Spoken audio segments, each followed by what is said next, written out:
في احدى الايام بنشوف مجموعه من الناس قاعدين مستنيين حاجه، وبنعرف انهم مستنيين يشوفوا ابنهم هيكسب مهاره ايه، وهل هيبقى 7 ولا ضبع. المهم ابنهم ده بيكون بطل الحكايه بتاعتنا اصلا. بنكتشف بقى ان الاطفال في العالم ده بيحصلوا على مهارات مختلفه لما بيوصلوا لعمر ال10 سنين، زي بطلنا اللي بيكون اسمه ارل. والمهارات دي بتكون على حسب الفئه اللي بتظهر لهم، يعني سواء حداد او مغامر او حتى ساحر. واخيرا بيجي يوم المهرجان والاطفال بيحصلوا على فئات مختلفه ومتميزه زي اهلهم، لحد ما بيجي دور بطلنا والاهل كلهم بيشجعوا، حتى الناس اللي موجودين بيقولوا انه يحصل على فئه اسطوريه، فئه خارقه اكتر من اهله كمان. وده لانه امه بتكون مبارزه وابوه ساحر، يعني الواد ده ايه فورتيكا مفيش منه اتنين. وزي ما بقول لك كده الواد بيسمع الكلمتين دول من هنا وعينه ما تشوف الا النور. الراجل بيكشف عليه وبيقول له يا موكوس يا ابن الموكوسه، ايه اللي جابك هنا؟ انت ما عندكش اي فئات ولا مهارات ولا يحزنون. طبعا الواد بيتصدم واخته وامه بيفضلوا يصيحوا، بس بطلنا الموكوس في عالم تاني قاعد بيهرش مش فاضلهم. بعدها ابوه وامه بيكونوا قاعدين ومخليين ابنهم اريل الموكوس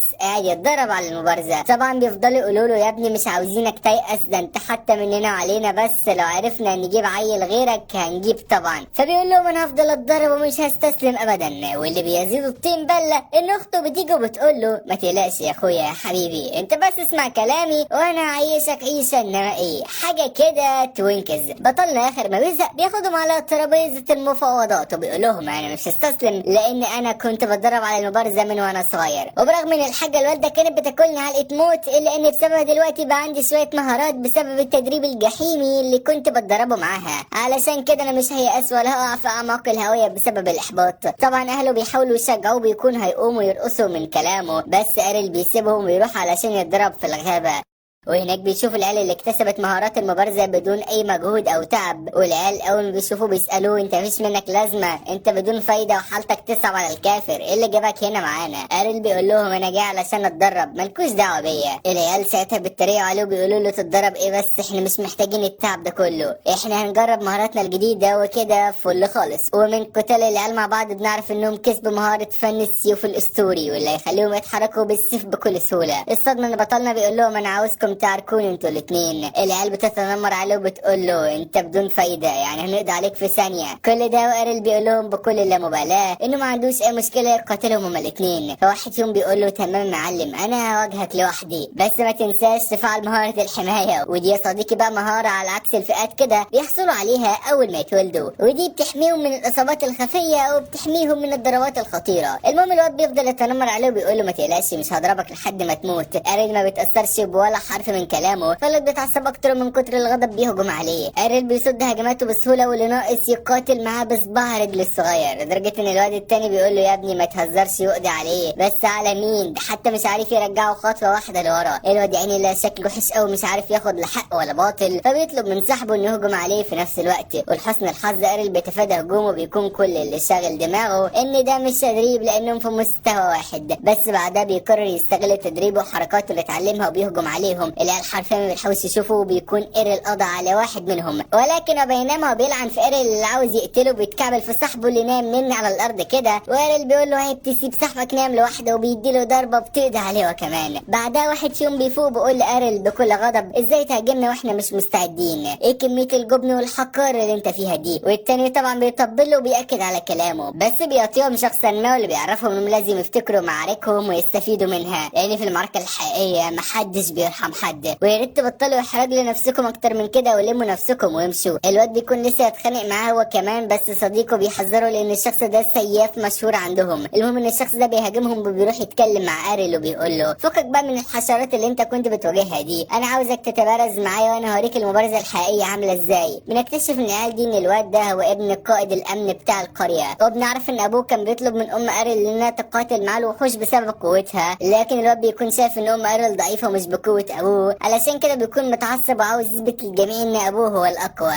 فاريل بيقول له انا مالي يا لمبي، انت جيت تتعارك معايا علشان ابوك ضعيف ليه؟ كده كده امي هي اقوى مبارزه في القريه. الواد ده بيعرف ان الاطفال بيحصلوا على مواهب اهلهم، وان لو هزم اريل فبكده هيثبت للجميع ان ابوه هو الاقوى. وفي اخر كلامه بيقول لاريل خد بالك بقى انا بقيت سياف من سنه واحده وفضلت اتدرب كل يوم مش زي الصعاليك اللي واقفين دول، فضلت اشقى واتعلم من ابويا لحد ما وصلت المستوى ده واللي هزمك بيه دلوقتي. فاريل بيقول له واضح من كلامك انك بتحب ابوك جدا وكمان بتحترمه، يعني جدك واجتهادك وكل العبث ده جالك، بس يا صاحبي يا صديقي يا عم الناس، انا امي مسكتني عدمتني العافيه لحد ما اتعلمت المبارزه، ومش هيجي عيل زيك لسه متعلم من سنه واحده ويهزمني. وفي تلك اللحظه بتندلع المعركه ما بينهم وفي هجمات ناريه في شخنجال، الاتنين بيقاتلوا بكل احترافيه لدرجه ان العيال ما بيصدقوش ازاي واحد بلا فائده زي ارل قادر يتصدى الهجمات دي كلها. في الوقت ده ارل بيكون ادرك ان الواد فعلا اقوى من الاتنين اللي قاتلهم من شويه، بس السرعه ما بيلاحظ ان الواد بيهجم بسبب غضبه وبيحاول يلاقي ويستغل اي ثغره علشان يصيبه، وبالفعل بيلاقيه وبيكون لسه هيدي عليه الا انه بيتصدم لما الواد بيسدد له ضربه مزدوجه. ارل بينجح انه يصد واحده منهم بس الثانيه بتلزقه في الحيطه. ارل بيساله اللي حصل وازاي قدرت تهزمني. الواد بيعرف انه يستخدم المهاره بتاعته اللي بتخليه يضرب ضربتين بحركه واحده، والشخص ضعيف وكحيان زيك مش هيقدر يصدها. ارل بيكون لسه هيرد عليه بس الواد بيقول له خلاص كده انت تم سحقك وهزمتك. بعدها بنشوف ارل اللي نام واخته بتصحيه ومش راضي يصحى، فاخته بتقول له لو ما صحيتش هديك بوسه. ارل بينام ولا في دماغه، بس لما اخته بتكون هتستخدم سلاحها السري واللي بتكون عاوزه تبوسه فعلا، ارل بيقوم في اقل من ثانيه وبيخبطها ويقلبها في الارض، فاخته بتفضل تصح له وتزعق له. بعد ما بيفطروا مع بعض اخته بتساله انت تروح تتدرب النهارده كمان، فبيقول لها انه يروح الغابه فعلا. اخته بتقول له مفيش داعي تتعب نفسك وانا هبقى اقوى وادافع عنك.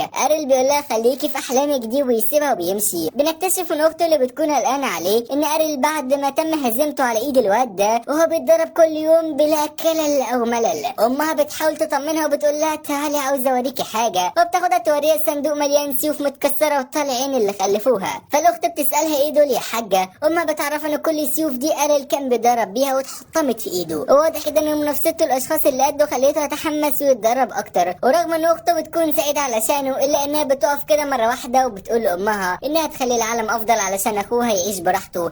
في الوقت ده ارل بيكون بيتدرب بكل قوته في الغابة. بعد معاناة أخيرا بينجح إنه يستخدم الضربة المزدوجة، ولكن حيث يندس السم في العسل ونشوف واحد من وحوش الغابة بيستعد للهجوم على ارل بيستخدم الضربة المزدوجة بكل قوة وبيبيده، وبينما هو بيشعر بلذة الانتصار بيسمع صوت مرعب لوحش ضخم من قلب الغابة. ارل بيتصدم لأن الوحش قرب من القرية، علشان كده بيقرر يروح يبلغ حرس القرية، بس وفي أثناء ما هو ماشي بيسمع صوت حد بيطلب النجدة. ارل بيغير قراره لأن مفيش وقت يروح علشان ينقذه، ولما يوصل بيشوف الواد اللي هزمه في ساحة التدريب وبيكون مصاب وطالعين اهله، وبيكونوا قدامه عفريت جبل بيعاركه. وبيلاحظ ارل ان الواد كان بيتدرب زيه وفي مجموعة من الوحوش هجموا عليه. ارل بيتسحب خطوات ورا الوحش، بعدها بيحاول يخطط للهجوم عليه، ولما ارل بيلاقي انه هيفشل بسبب حجم الوحش الضخم اللي بيكون هيفرتك الواد، ارل بيهجم عليه وبيعمل منه شاورما حرفيا. الواد بيكون لسه يسأله انت بتعمل ايه هنا، بس بيلاقي نفسه بيقع على الارض. ارل بيلحقه بيعرف انه لازم يتعالج بسرعة بما ان العلاج بتاعه بيكون مكسور من المعركة، فارل بيديله علاج من معاه. واول ما الواد بيشربه بيمسك في ارل وبيسأله انت عملت كده ازاي. ارل بيقول له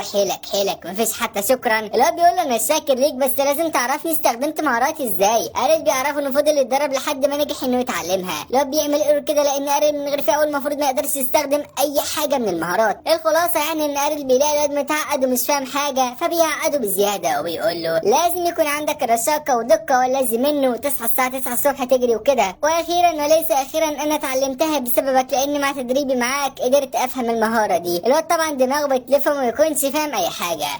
ارل بيعرف انه كان مستني اليوم ده من زمان وكان بيتدرب علشان ينافسه ويرد له الخساره اللي اتعرض لها. الواد بيقول له طالما انت متحمس كده فيلا بينا نتعارك دلوقتي. ارل بيتصدم وبيقول له انت متاكد انك هتعمل كده بعد معركتك مع الوحش؟ الواد بيعرفوا ان دي اقل حاجه ممكن يعملها علشان يشكره. مش عارف انا ايه الشكر ده، وبكده نتاكد ان العالم ده ماشي بظهره حرفيا. في الوقت ده بيستعدوا هما الاثنين للمعركه وبيستخدموا نفس المهاره ضد بعض، والمفاجاه ان ارل بيحول الضربه المزدوجه للضربه الثلاثيه وبيصيب بيها الواد بينبهر وبيقول له يا ابوي انت ازاي كده يا جدع، انت ازاي جامد كده.